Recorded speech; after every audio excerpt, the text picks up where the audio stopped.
one of the names that always pop up in the region with respect to gospel shows. And I'm very much happy because of the journey and how people now respond to gospel in the region. Way back, it wasn't like that. Yes, it wasn't then. Then it tells of the work that has gone. Yes. Before we even get into that sector itself, let's talk about you. Okay. At what point did Quame Gyedu come into the picture, and with gospel music as a forefront for the brand Quame Gyedu? Okay. In what dispensation with respect to time? Okay. And in that very same space, what was happening as at that time? Okay. So 3 questions in one. Okay. So I have always been a music person. I started playing in the church at a very early age. My father was the first music director of our church. Okay. I was born into a Baptist church. Okay. I don't know guy here. Okay. So I used to follow my father to church. For church rehearsals and all that. So I see him direct church music and all that. Then I developed interest for church music. However, mine had a greater purpose because God has his own plan. My father, who was also a teacher, knew I had a challenge growing up with my left hand and wanted to make sure that I get the best of education because so he was very strict on me. He didn't really like the fact that I wanted to do music. Nobody really liked it, but God had a plan, and there was something that I heard that they did not hear because I followed 2 friends of mine to church. And that was the first time I received a prophecy, or I even heard what they call prophecy.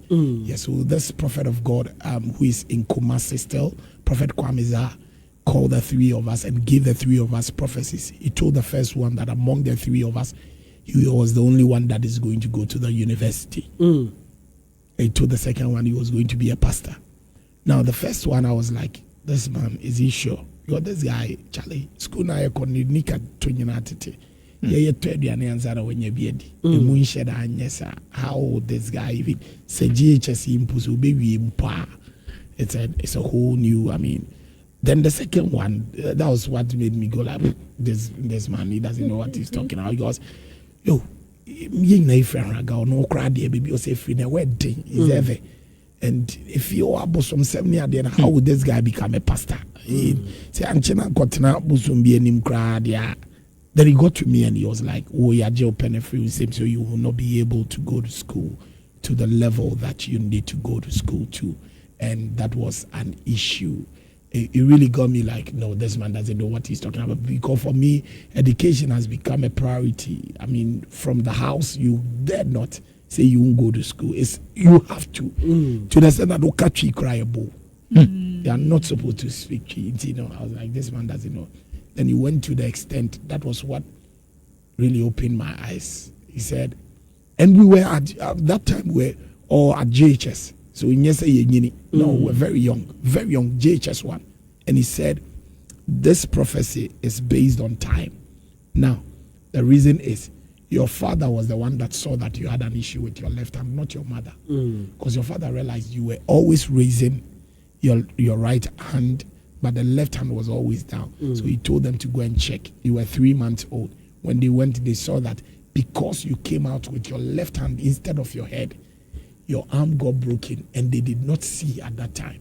Because knowledge as we have today wasn't like we have back then. So they did everything they could, and they realized it couldn't really work. So your father decided with your mother that for you have to go to school to that extent. But God had another plan, because there are platforms ahead of you that any school has, and school kakrana, it's for you to be able to have control over the English language, because there are platforms you'll be on, you can speak G there. So till date, people argue when I tell them we JHS, they don't get it. But that's what God did. So when I speak, you definitely argue that no, that's not true.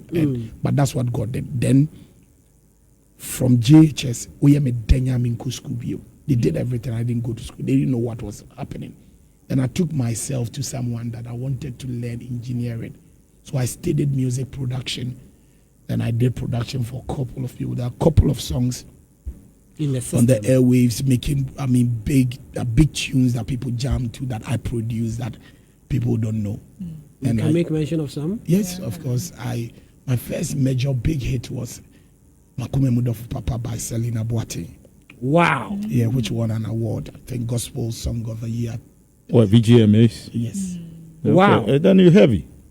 I'm trying. No, you are. You are. You are, because for you to produce an award-winning song. Then it tells of the extent of production you had done on that very song itself. That was our first big song I got out there. I did Ernesto Poku Kaio Bosheno. Mama Yetu, Mami Nyedriadao. Then a couple of them. Then the call came in.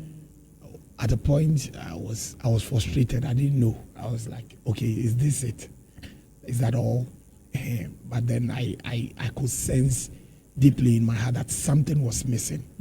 Because, you see, engineering took my time so much that someone that used to play for the church, I was not going to church again because Sundays, there are people's songs that I need to get done, so I have to be in the studio. So I couldn't go to church.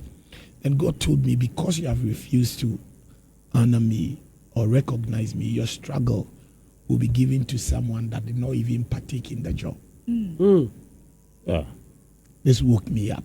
It really woke me up. And I said, no, let me put engineering down and get back to church. I started church, and I was not just playing, I was singing. I've always been someone that can sing. So I started leading worship and praise in church to a larger extent to help make church more fun. Now my senior pastor is happy Quame is back and he's helping church. Then I said, no, I want to do something. So you see, when people tell you they heard a call, sometimes it's not really go and do this. You just have to take a step. I want to start something in church. So worship and praise. And we will do worship services at church and people are receiving testimonies out of it. Deliverance is taking place. I said, no. Then I need to really pay attention to this. Then I started. So I said, okay, I wanted to put a worship concert together. That was in 2010. And I did the first worship concert, and it was big. Then God took me to Sunyane for 3 years. So when I came back to Kumasi, everybody thought I was a Sunyane boy. Because right after my first concert, I left Kumasi, I was in Sunyane. I did my first concert in Sunyane, and it was about 15 people that showed up. And I was like, God, what happened? I was in Sunyane for 2 months just promoting the event. What happened? And God told me that you need to learn to build an audience for yourself. You go to this church and you realize there are a lot of people there, so you thought everyone was going to come. Build a following for your church. So in this city, I'm the only person that does not hold a concert in my church.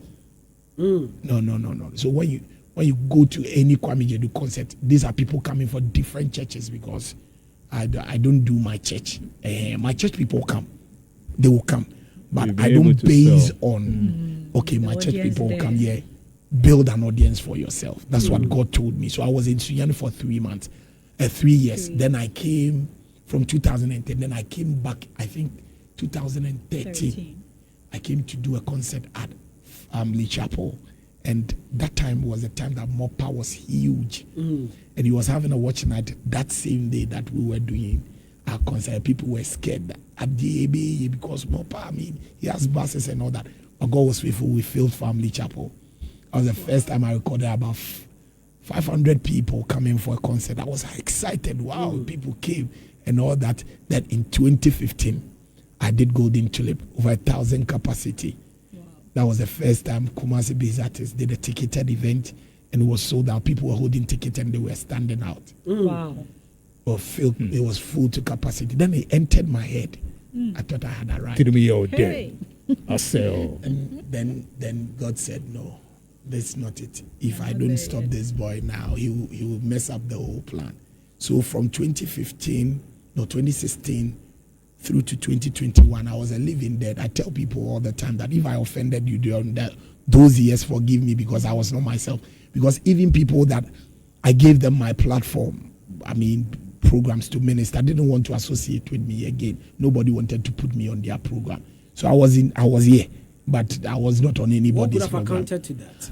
I think Nyami Timi DSA. if God thinks that this thing will destroy you, he will move heaven and earth to hide you. So I don't really fault them. It was still part of the preparation process. God, yes, it was a big plan. Because in 2021, in all this, let me tell you, I didn't give up. I was still organizing my concert. Yes, I was still organizing my concert. And people were coming. The concert at Nipa Makra was in 2019. Yet we recorded about 800 people. I just said Nipa. That was the COVID era. Yeah, just before COVID. Just before COVID. Yes. Oh, COVID, yeah. Then in 2021, I did a concert, and the team that was working was quite a big number than the people that came for the concert. Whoa. Was that? Huge decline. 2021. Okay. It was sad. It was like, this is bad. I asked God what happened. He said, there are things you need to pay attention to. But around October, ending of October 2021, I was in my room when I heard a tap. Bro, I've always believed that there is God. But 2021 October, that was when I knew that this is not what my parents taught me. There is actually God. Because I felt a tap. I woke up and I wanted to find if there is anyone. Then there was nobody in my room. No one around. So I was like, what is this? Then I sat on my bed and God spoke again. This was the second time I was hearing very clear God telling me that you need to work on yourself, work on your relationships, administration. He told me plain, you are not too gifted. Stop priding yourself. You are not too gifted. So what will help you is administration. Know how to handle people that are around you. Treat people very well and see what happens. So for me, everyone in my team I have a personal relationship with. So right from October, I started working on certain things. Then in 2022, I took Bantama, which is a 5,000 capacity, and people were laughing. Why could you 2,000 capacity? People buy crane with 75. Oh yeah, why could you Bantama? 5,000. 5,000 capacity. I was like, okay, let's see what God will do. We did the work with everyone here. Everyone joined the forces with me. Thank God, I have a very solid management team, and they all, put in the work.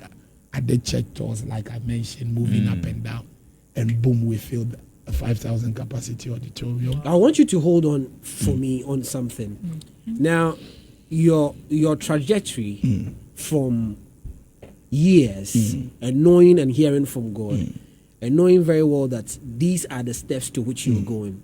When you did tell me that God had hidden you, there was something that pricked me. I was thinking, could it be that he was involved in certain things that was not right?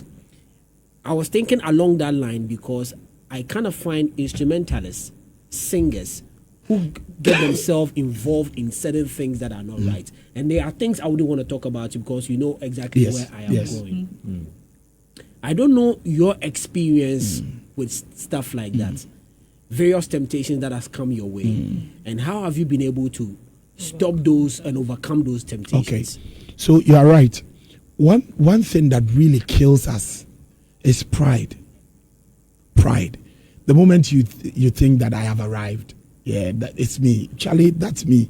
I remember after the farm Golden Tulip event, the following weeks, Dr. Sonny Badu was in Family Chapel. And this is a man I started watching when I wanted to do ministry. He's big. That time, Dr. Sonny Badu was big. Then I walk into Family Chapel. And just before Dr. Victor say introduces Dr. Sonny Badu, he gets on stage and he says, there is a man in the house, who has taken Kumasi by storm. And we are privileged to have him here tonight. Quame Gyedu is in the building, and everyone was like, whoa.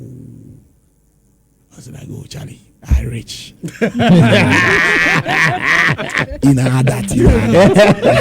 Charlie, I rich. Then post service introduced me. Quame Gyedu come here. The people are clapping. Charlie, I rich. Somebody where they come from Aragade. People can claim me now. We're feeling because who be that? So I think, and we were still young. women will chase you here and there. Youthful exuberance. Exactly. Still be found boy. People want you. I mean, then all that's played a role. But you see, Moses thought he was ready, and he wanted to take matters into his own hands. By the time he realized he had killed somebody, and God said, "You see, this thing you want to do, where you grew up from, you cannot do the job you want to do. There are certain things you cannot do them because of where you grew up from. If you want to do this, if you want to be the Messiah of these people, then you must spend another 40 years, because as at that time Moses was 40 years. God told him, you have to spend another 40 years in the desert, making him 80, on learning the things you have learned, and learn new things before you can deliver this, because these people, they will frustrate you. If you don't go through frustration to build capacity yourself, they will kill you before your time. So God took Moses out of Egypt, where he was next in line to become king, into the desert for another 40 years. When the man came back, he was 80 years. God said, now you are ready. Now, so delay is actually not.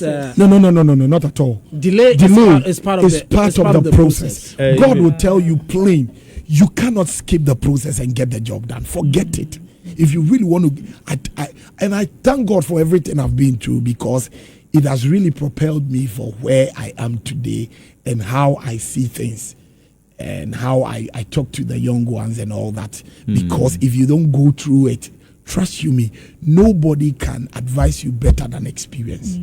True. Now, you spoke about back then, like when they gave back to you, you had issues with your hand. Do you still have issues with the hand? No, because by the same hands, God has produced through me, has produced couple hits of songs out there now. So I'm not talking about like work that you've done. I'm talking about like physically the hand. You still have because I see it like the way you keep moving the right hand. Definitely because it was not properly fixed. So so this is very active than this. Very good. Now, you when we talk about church tours, like you doing your own concerts, like I'm sure you most times produce these concerts yourself. Yes. Now, and you spoke about the fact that you're listening to God. Like, do you normally listen to God before embarking on these journeys, like producing these concerts? Is that something that you do? Yeah, you cannot do what we do. Someone just sent me a message saying I thought it was Joe Metal. You cannot do what we do and just be led by your emotions and what you think is. This office is God's office. So if you really want to get it right, you really need to hear from God. So this is what we do. If you come to our concert, you realize that last year we have, just before the concert closed, we released the theme for this year's concert, which is Untamed. Now, what people are going to see tomorrow is we are going to release the theme for next year's concert. Okay. So that is what you do every concert. That's what we do. Okay. Yes. So we are going to give you what you expect the coming year, because God gives us the theme. Then we start working, because we start working immediately after the program. We sit down, we do assessment and planning into the following year starts. Okay. Yes. Now, listening to Yesu Mo, the whole production, like the full song, we played it here, we listened to it. I listened to it. Like you writing the song, like who were you listening to? What are some of the things that you were listening to? Who were you listening to? Like which artists were you listening to? And before even getting to that, what are some of the people that you grew up on? Which songs were you listening to? Okay, so honestly, I grew up listening to hymns more because of my father. Okay. I mean, he was a music choir director. Okay. So you wake up and you hear my mother used to be part of the choir. I don't know if that was where they met. I mean, but have you asked them? No, because both of them are late. Oh, sorry about that. Yes, both of them are late. And you hear mommy singing, "Abide with me fast, all the eventide." Then you hear, "Great is thy faithfulness." You hear the whole boy doing. So I am a hymn fan. But when I stepped out and I met other people who love music, I started being introduced to other genre of gospel music, yes. And so I started falling in love with other genres. And I think for me, one person that has really inspired me, let me say two people. I have the likes of MOG Music. I have Joe Metal. I have Akese Brimpon. These are people I really admire and I listen to them. But two people that really inspired me when it comes to writing music and producing music. One, Kirk Franklin. Two, Nathaniel Bassey. Kirk Franklin, I can hear a lot of Kirk Franklin. Exactly. This rendition you can see. Exactly. And if you make it tomorrow, you would see, we will do a song and you think you are at a Kirk Franklin concert. Wow. I promise you. Yeah, I love that kind of energy. Talking about tomorrow. Tomorrow is Untamed, right? Untamed. Why Untamed? Untamed. Yeah, why Untamed? Okay. So I realized, like myself, and the things I went through and how it almost cut me off. There are a lot of people like myself who are equally very gifted, but one or two mistakes that they did, and today they're shying from what they can do and what it brings to the kingdom of God. Number one, what it adds to a nation building and the world at large. They are all left behind because, Charlie, I did this thing and the way people bash me, I'm not sure I won't do this thing again.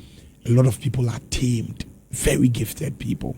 But the Bible says that in 2 Timothy chapter 1 verse 7, Paul was advising Timothy and he said, you are a young man and you are going to make a lot of mistakes. But stay at the gifting of God in you regardless of the mistakes you make. Because God has not given you the spirit of fear, but of love, power, and a sound mind. Fear will take away the love for yourself. When you have fear, even loving yourself becomes very hard. It will take away your power and it will take away your peace, which is your sound mind. Fear has made a lot of people, it has rendered a lot of people useless. And yet they were very gifted. And one thing that has really always inspired me when I got to that truth is the giftings of God are with no repentance. So pick yourself up from where you fell. Work it out again. Push yourself.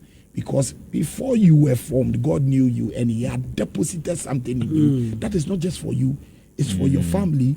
It's for your community. It's for your country. It is for the world at large. And the sad part is most people are refusing to see if you don't get that thing done, no one else can get that thing done. Just like I have my thumbprint is just for myself. There are certain things that is for me and I have to bring it out. If I refuse to do it, I have really, really, really hurt heaven, ruined God's plan, made Jesus suffered for nothing. Because whatever mistakes you are doing now, the truth is, this is the hard truth. Christ has paid for it.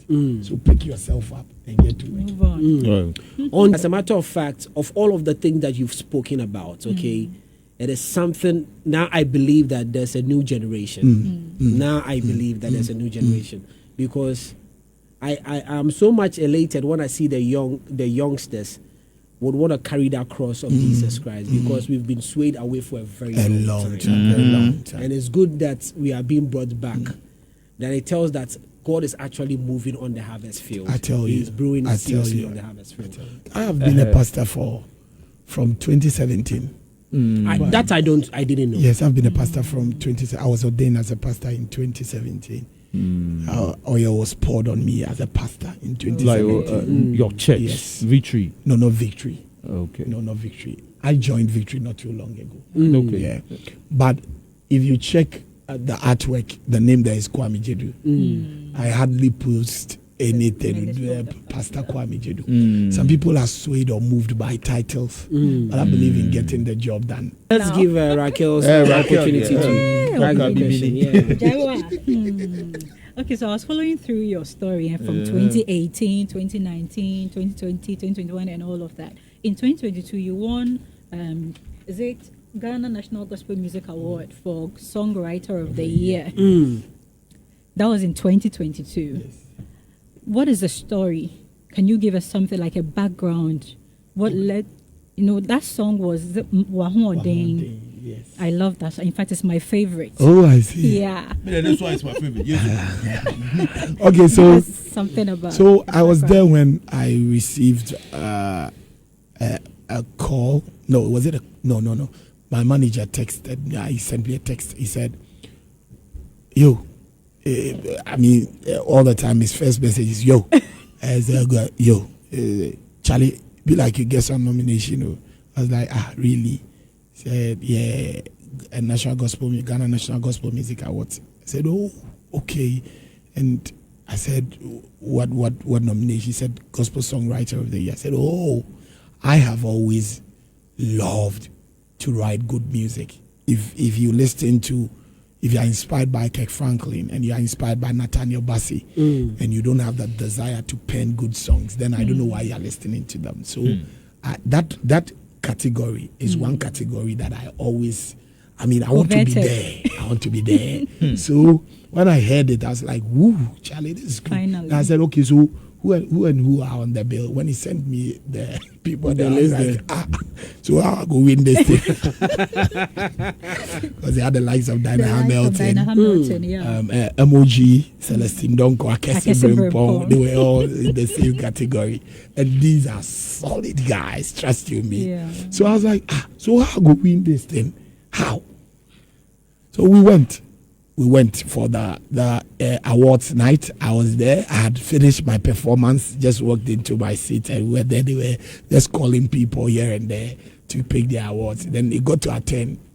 Then they said, Dinah Hamilton, then they'll play this, and then people will shout and clap. Yay! Then they'll get to this person, they'll mention emoji, people will shout and clap. Yay! Got to my turn. Quame Gyedu, the room was silent. Nobody knew me. Yeah. Wow. So I was just there. Then they mentioned, okay, so the award goes to Quame Gyedu. Truth is, even I did not get up. I didn't believe it. I was just there. Then my manager was there. Then a third person was like, yo, Mudini Abono Namuto. I said, boy, we want that thing, let's go. Wow. So we went up stage. Everyone was like, who is this guy? I think one thing it did was it gave me attention in Accra. Yeah, because who is this guy? Who is this guy? Then we just picked up the award, and what God has done is this year at the Praise Achievement Award, I got 5 nominations. Wow. Yeah. Amazing. Congratulations. Amazing. Thank you. Kwame, before you go, your final words for young ministers. I want to inspire them, encourage them. They are the reason for Untamed. They shouldn't be afraid. God has called them for great things, and any great thing you see happening out there started small. So they show, whatever you close your eyes and you see is highly achievable. Anything that you close your eyes and you can see it is highly achievable. So they should dream big. Trust God, and God will get it. And then I also want to say a very big thank you to Kumasi. Kumasi has got my back.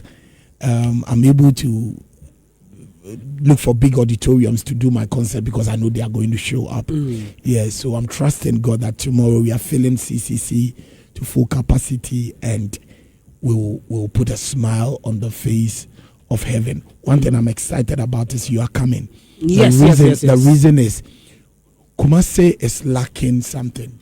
The fact that we struggle to get media personalities to come for the concert, have a feel for themselves, so that when they sit on radio, they are able to talk about it very well from their personal experience. And the fact that you are coming tomorrow gives me so much joy. So I brought you a premium ticket. Wow. Which is made for high-profile personalities, senior pastors, and media personalities. So I brought you yours. Thank you very much. Thank you very, very much.